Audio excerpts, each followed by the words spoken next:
master the basics, making sure to cover the bases, leaving through just the Hayabusa, the Nolan, and the Julian, taking out the Ling, that last ban, and this opens up the Moscow for outplayed. Interesting. I thought they'd rush the assassin right away, but they're biding their time. This gives them a little bit more global presence as well. So I'm okay with it. There's a reason why Moscow is also one of the top first picks globally. Response here is just going to be the trade of the power picks. They can steal away the Terizla if they want to, or even the Edith. And then go ahead and pick up something like early Nolan is not that warranted. They can pick a Ruby. In terms of the top gold laner's already gone. Harith is already gone. They can save their gold lane for later. But no, they go ahead and rush the Claude. Interesting. They don't want to run out of options, but I do agree with you. Interesting is a nice word to say it's too early. Yeah. Because they could have picked it last pick, first phase. Like Yeah. they had no reason to rush this. Yeah, I mean, they already have the one power pick in the Edith. Oh my god, they go ahead and for the Jawhead. All right. Okay. We're bursting down the softies. That's what Coach Bonchan is saying. And I think you're right. Maybe game one was just a little way too out of their tempo, and now they're going just the right speed. I like the Jawhead. I like the Aurora. Ironic, they're playing against Aurora. And now I think this is where the assassin goes. Yeah. Right here, this last pick. It's now or never. I mean, if it's not gonna be now, you'll still have Fanny, Nolan, Julian open for Demon Kite. Yep. All three heroes that he's proven in the past to be great Not at. to mention Alpha. But I understand, pick up an assassin now, so you can ban the best remaining options. Block it out later. Yeah. There's a Fanny. All right, and so far, what this is going to force BLACKLIST to do is invest in an XP lane that can actually lock down the Fanny, because right now, Moskov and the Jawhead do it like halfway there. I'm gonna give you a lot of hope right now. This is a good Bane game for BLACKLIST. Could be. There you go. I don't know, Bane Riz? It has to be like Bane Terizla or another tanky presence in the EXP lane. If it's not going to be main, they're just Bane, they're going to be matching it assassin for assassin. But Bane messes up the entry of the Fanny, messes up the entry of the Claude. Will give you enough time to burst down the Edith. All right, I'm trying to manage my expectations here. There's a Faramis. I don't want to lose it, you know. But this is MP the King, MP the Bane. Yeah, he is one of the top players in the world to bring Bane to the forefront of the meta. Yep, took down AURORA Legends in 6 games with a good 2 or 3 of them straight with a Bane. Yeah, his former teammate Cadenza could only stand and watch and wonder, like, really a Bane? Yes, a Bane. Yes, a Bane. I wonder. You know, that was one of my theories for this meta. So you have the holy trinity of the assassin jungles. You have the Ling, the Hayabusa, the Fanny. And of course the Julian's also there, but he's flex. And the Nolan. And the Nolan. They're like just outside. Yeah. I am But then you more also than have a weapon. what I feel like are the new ace of the utility trinity. The Alpha, which by the way actually this still looks good for BLACKLIST International. The Alpha, the Bane, and the third pick that I will, I'll just say the Leomord. Yeah. But I don't think we'll see the Leomord in the Philippines. Not yet. Not yet. I'm not against it though. I am a big fan of these off-kilter picks, especially the Bane. Y'all know how much I feel about the Bane, how much I love the Bane. Master the basics here. Picking up the mid laner. Oh wow, the return of Valentina. So currently she can steal The Aurora ultimate. the Frigid Breath. Frigid Breath. And Frigid Glacier? the Frigid Glacier. That's Yeah. it. That's Yeah. it. Unless he wants to outplay. We've seen Valentina's outplay and take the Moskov ultimate so that they can go in, dash, and then get out. 10 years. Oh, come on, Bane Riz. Right? Please. Right? Oh, wait, no, but maybe that's why they pick up the Valentina.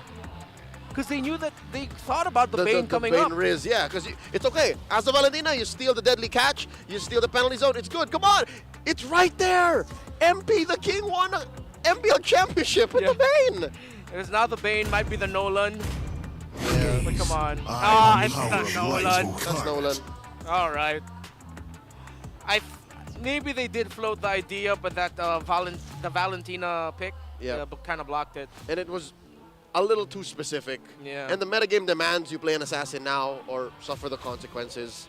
They picked the Nolan. Fair enough. Aurora now, still lacking decisive XP laner or roamer. Because we don't know where this Edith's going. It's going to the hands of the Hitman. I wonder if Edward suddenly picks up a Oh, wait, no, yeah, because this Edith can still go EXP.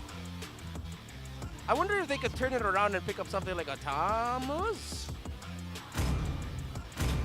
That's an option. They're already winning initiative, so maybe the Tams can just take it over the top. Yeah. And the Tams can stand in a team fight. Confirmed. Oh, he goes Alpha. Rhino Oh, sorry, excuse me, online. Grok. The voice line threw me off. All right, so there's a confirmed roamer. And then, yeah, they throw the Edith over to the XP lane, putting it in the hands of AJ. Abunjinji. It's Edward. Cold words, by the way, in the video package exchange between him and Dilar, who may be somewhere down the season we will see them face off. Hopefully. He says, I don't remember you crushing me in lane. It's because I always beat you, and I became a champion twice because of that. Words of Edward. It's just truth. Yeah. I mean, as most guys these days know, it is what it is. It's gonna be tough, honestly, for Blacklist. Because the thing with Nolan comps, although I do get it, they have a jawhead. So the roam mid is the roam mid jungle is very first centered. Yep. Very pick off. Very pick off. Although there is a chance that Blacklist can snowball out of control if they get the early picks. If they do not, and this is a little bit closer, they're going to be leaning a little bit more towards the Moscow carrying the game. My worry is that they are playing on polar opposites. Like game 1, they were just so slow. Let's slow it down. Yeah. Game 2, they want to go fast. And then I'm wondering if this is going to do one of two things. Number 1, shock Aurora into a submission and go into game 3, or it might be Blacklist who struggles, and you see them across the map kind of second guess themselves. I'm hoping that's not the case. I think one of the ways that we can contextualize this is if we look at the difference in the mid lane picks. You have the Valentina and the Aurora, which interestingly enough, the student in the relationship between him and Haji has an ultimate that can steal the ultimate of his former mentor. So the Edith and the Valentina together, I'm trying to think of how much of a difficult time Jawhead could potentially have against those two if he's not careful. Of course, you have the Jawhead facing off against the Grok. The Grok, rather. Okay, Excuse me, something yes, tells Grok. me that Grok pick tilts it slightly in favor of Aurora. Is because the Jawhead has to get into position. Unless he commits the unstoppable force, he's not getting into the range of the Valentina. That is multi-time MPL champion and world champion Wise, by the way. He's in the building. Fun fact for the MPL fans there, if you didn't know. Oh My Venus and Wise joined a very prestigious club here in MPL Philippines to win 3 titles in the country. They also have a world championship with that as well. And now they're, in essence, at least under management, facing off against their former company, Blacks International. Your sign is upside down. Flip it. Please. Do y'all know? They'll figure it out. Yeah, Someone's figure gonna it tell them. Again, it's a packed crowd here in the MPL arena, the Green Sun Hotel, a new home that we call for season 14. Look at that. Is this not a scene worthy of an opening night? Oh, it is. There's a reason why this was the star match. You haven't seen Blacklist pop off just yet. Haji claims, though, this match against Aurora will serve as a good benchmark for the season. What is up with members of teams putting a lot at stake already onto the very first match of the season? Earlier, Snap said whoever loses this is probably going to be 8th place. Now, Haji saying this will determine how good we are for the rest of the season. What is going on? Is everyone just putting a lot of pressure on their shoulders? Let me just throw this back at you. You know how people have New Year's resolutions? What's stopping any of us from saying it's the middle of the year, it's towards the end of the year, doesn't matter, today I will change my life? Why does it always have to be at the start? That's exactly why. I get you. I understand now. There's just something dogmatic, and just it's I can't explain it. People just like new starts. Yeah. Okay. It's a very pressuring new start, but there's a reason why I'm not a professional player, so I'll just go with it. Hey, this is our first day on the job this season. No pressure.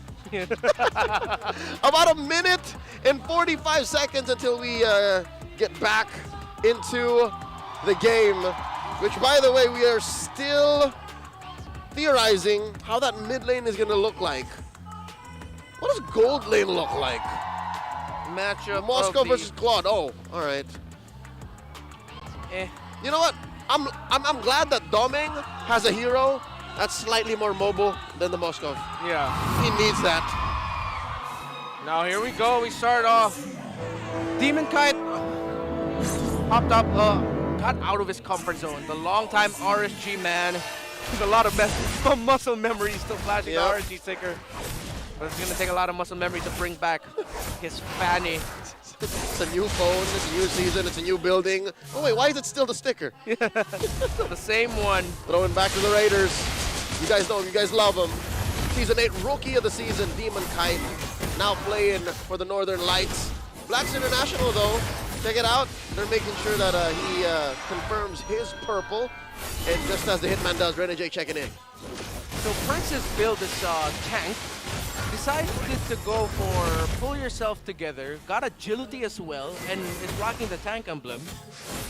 Before, it was focusing mark on the Jawhead, but since Jawhead's ability already has an innate focusing mark, it should be good perks. Oh, he gets caught! He's behind a wall! There's no way out! He's already committed Flicker! He's sunk! How can he leave? But he's gonna be a trade, but Random J flickers away! The Hitman gets the first blood! That's what I was saying. Again, between the Jawhead and the Grok, in certain situations, the Jawhead has to be super all in. And that wasn't even certain situations. I was just talking about Here we go. in lane, and here we go. There we go. Doming versus Outplayed. Doming, one of the hottest commodities. Some would argue in top 3, top 5 gold laners in the country, going up against a 2-time MPL champion in Outplayed. Yeah. We haven't seen Outplay pop off just yet. Was it his tempo also in the last one? Something tells me this has to be out of his comfort zone. In his time under Echo Proud, he was team captain. He was shot caller. Now he has to be part of a bigger team. MP the King secures it. Demon Guy tried. Yeah, he tried, but that was just a straight up red tree battle win for MP the King. Got the numbers advantage too. 3v1 Warcry onto that Nolan. Invade could go good. No wild charge yet for Renegade. But a well-timed wall. Nope, he's not going to be able to seal it with that. It was a slow attempt at the purple. Yeah, Renegade goes out. How does Mr. Bacarse get away with this? I don't know, man. He drew first blood, and he just moved from lane to lane to jungle to buff. And all right, next stop. Hitmen get away with a lot of things. It's a Hitman tour. They've got weapons, they got tools, they got disguises. He's got a microphone. Got a good microphone. Punch with a toss, and then the ultimate as well. Renegade's gonna get bursted down for the wild charge. The Hitman gets away.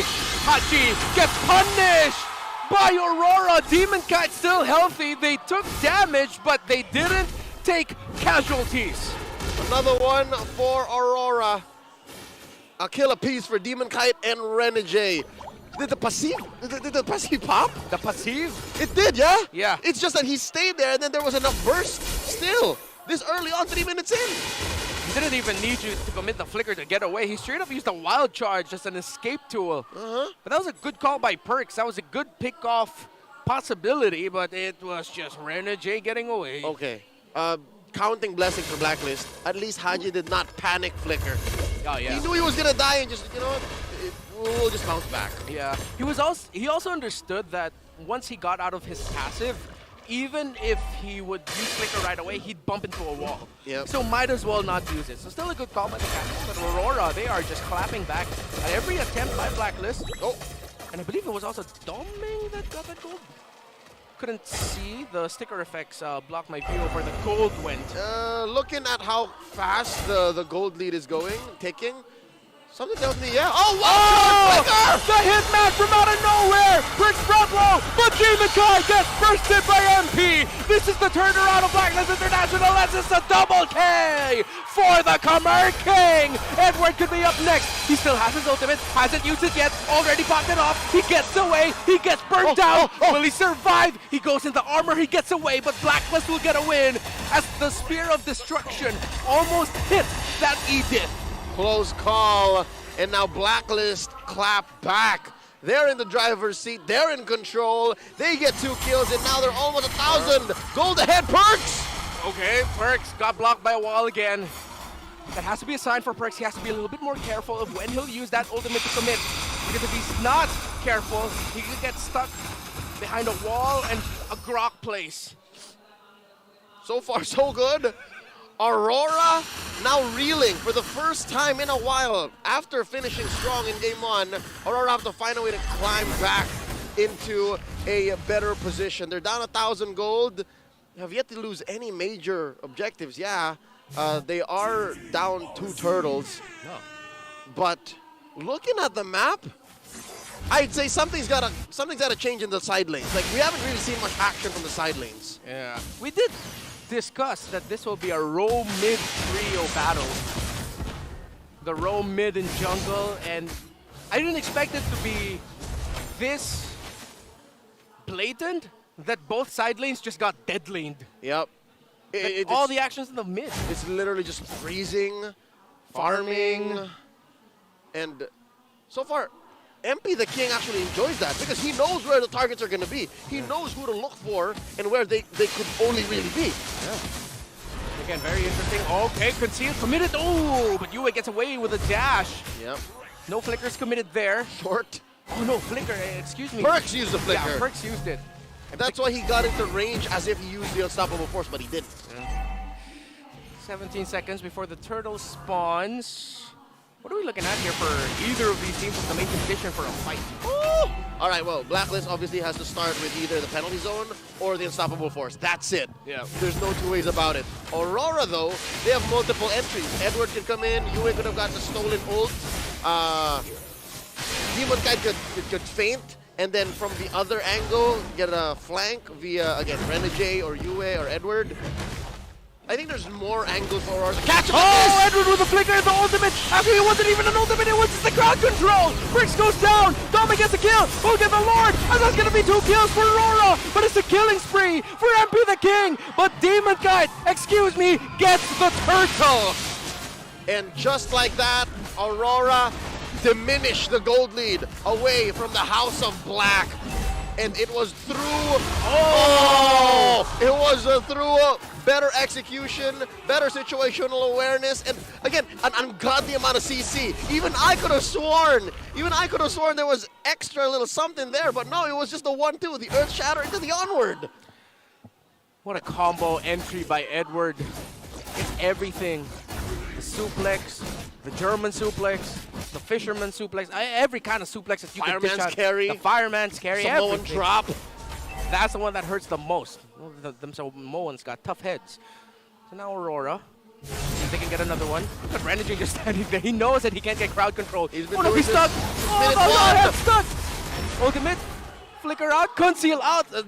Perks committed everything to get away. But the kitchen sink, and now they have to wait, right? They have to wait for a minute and a half until Perks is ready, until Perks gets his full kit. And again, I told you, that's one of the 2 real entries for Black. And Blacklist International's outplayed, gets forced back. He only has an assist and a golden staff on him. I believe that's already the second item for the Moscow at this point. Demon Cat whirling around Lord JM. Oh, this is Whoa! for a Terizla! Speed in the world of Kung Fu determines the winner. But that was Sword Fu by the Fanny. And the cutthroat to finish it off, dude. That was a Terizla. It's as if Body Smith was nothing to Demon Kite. Threaded that armor. Bunch of natural 20s all around. It's a critical for Demon Kite. And now it looks critical for Blacklist as Aurora begins to invade their jungle, the lower portion of it. He's looking like a bodybuilder on a 2-week cut. He's shredded. That's visual. Yeah, it is. All right, now the Lord has spawned, and this is, again, no position for Blacklist to try and contest. Maybe they can try to extend this dance. Oh, yeah. And then close the gap between them and Aurora, 1,000 gold, shrink it down to make maybe 600, 500, and then get a good entry via Perks. Who is, by the way, what is that? 20 seconds away from a full flicker? Yeah. All right, Counting 10 now, 10 now. 8, Yeah, yeah. Okay, is it a blitz? Oh no, they're both just poking down the Lord. The positioning right now It's a by... dance. Yeah, Demon Kite and Renegade. So you see that how they drew a line all across. That's how you know they have a good position locked in. But good poke checks by BLACKLIST International will send them back a little bit. Very standard procedure here for this Lord attempt, especially knowing that there's a Fanny on the side of Aurora. I'm wondering if Renegade is going to commit with a conceal. I wonder if it's a cooldown too. Because they could take control from this river bush, because I don't think BLACKLIST wants to take it. And that's a very strong position to come through. Yeah. Demon Kite decides to teleport back so that he can clear the bottom minion wave.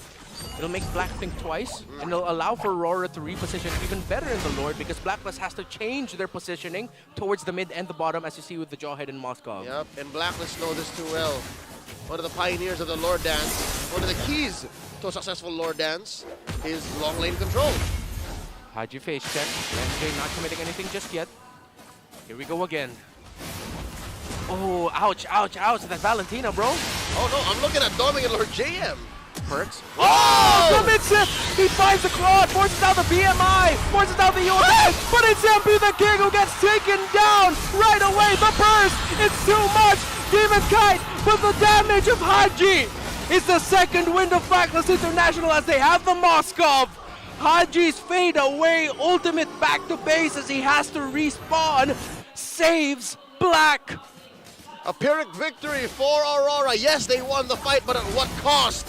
Of their frontliners, Renegade and Edward. Now they're double guessing themselves, but I think it's worth it. They can blitz this. It's just Lord JM outplayed in the scene. And Aurora gets it without a problem. Yue was more than enough to stop Lord JM and outplayed from getting close. First Lord of the game goes to Aurora. And this is very reminiscent of Game 1. Yes, there were a lot of backs and forths, but again, in the First Lord is where it came to a head. The First Lord is where the decisive win came through, wherein the picture of what the end game might look like reared its ugly head. Now Aurora looks like, hey, we're in control now. What are you going to do against Edward's full combo? The crowd control getting dished out. The fact that Yue can steal a big ticket ultimate away from BLACKLIST International. And Demon Kite's positioning and timing with his Fanny has been immaculate. 5-1 and 1, Oh. He could find 6. Look at the gap between him and Lord JM. There's a devil in the bush, the demon hiding! Oh, they find him! The King of Hell! He finds Lord JM! The demons in the shrub gets a kill! Demons! Straight out of the underworld, Hades sent him with love right towards Lord JM. Edward? Oh no, the rest of the map's gonna turn red. Aurora with that pick sends BLACKLIST reeling and back. I mean, Zagreus came back over and over again, but not Lord JM. Not Lord JM. BLACKLIST International now with their backs against the wall. The poke damage coming up from dumping up the perks. It hurts, bro. Way too much. All right, The front of BLACKLIST is non-existent. this is a significant 3K, 4K. You know what? Truth be told, BLACKLIST doesn't have a front line. BLACKLIST has a shock line. Yeah. They have to win once Perks and Lord JM make themselves seen, right? Yeah. There's no real peel. Okay, ultimate committed, they toss back the Grot. This is bad here. Renegade already committing the ultimate to get away. The blading! Duet by Domeng! Forces back, outplayed and Epi the King. Here comes Yue with a penalty zone as a Valentina. That's a cosplay! Lord JM gets taken down! You could have sworn it was Renegade who was gonna pay the price for dancing the line of life and death, but no, the Hitman says no. He gets away with it, and it's Lord JM. I'm so frustrated for Lord JM. If in Game 1, it was Perks, this time it's the same Terizla who's struggling. This is not a good series for a Terizla. In game number 1, it was the Zask is like saying no. Now it's Domeng who got a good power spike, and earlier he was shredded by a Fanny. Where's my passive? And what's so miserable, look at this. His only lines of defense are a Dominance Ice and the measly magic defense from the Tough Boots. That's tough, bro. That is tough for this Terizla.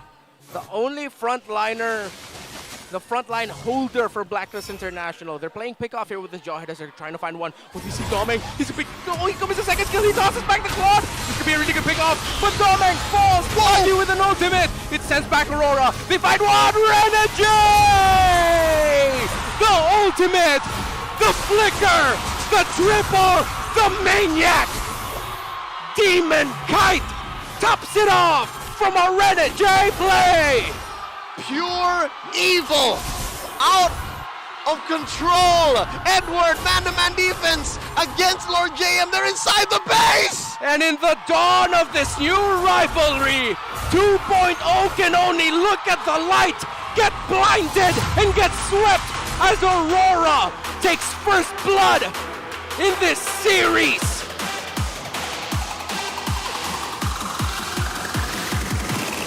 They couldn't get a win overseas, but as soon as they hit landfall in the home of champions among Titans, Aurora MLBB sweep Blacklist International.